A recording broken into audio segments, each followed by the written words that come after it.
Hello everyone, কেমন আছো তোমরা সবাই? আশা করি ভালো আছো, আমিও খুব ভালো আছি।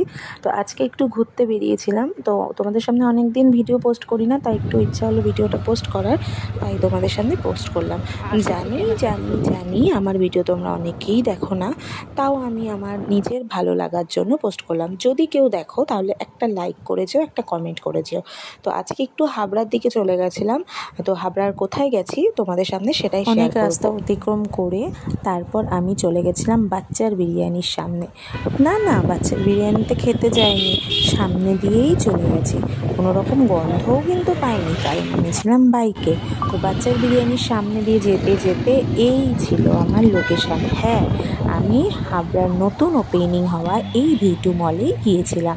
তো তোমাদের সামনে সেটাই আমি শেয়ার করছি। উফ উফ উফ, কি সুন্দর, কি দারুণ যে মলটা ছিল, খুব সুন্দর মলটা ছিল। আর প্রচুর প্রচুর প্রচুর কালেকশান। অনেকেই হয়তো চলে গিয়েছো, তো যারা যাওনি তারা একবার যেতে পারো।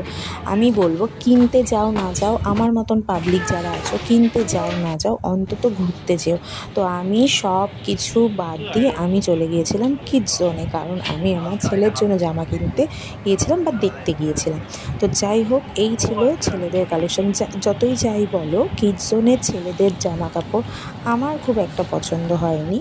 তো কেউ কিছু মনে করো না, সবার হয়তো ভালো লাগতে পারে, আমার লাগেনি, সেটাই বললাম। জুতোর যে কালেকশানগুলো ছিল সেগুলো খুব সুন্দর ছিল, এবং আমাদের বয়সী যে মেয়েরা আছো সেই মেয়েদের কালেকশানও খুব ভালো ছিল। কিন্তু কিন্তু কিন্তু বাচ্চা মেয়েদের যে কী কালেকশান, কী সুন্দর! ও মাই গড, ভীষণ সুন্দর সুন্দর বাচ্চা মেয়েদের কালেকশান ছিল। আমার খুব ভালো লেগেছিলো বাচ্চা মেয়েদের জামা কাপড়, কিন্তু আমার তো মেয়ে নেই, তাই কিনতেও পারিনি। যাদের মেয়ে আছে তারা যদি চাও একবার ভিজিট করতে পারো, আশা করি খুব ভালো লাগবে। টাটা সবাইকে।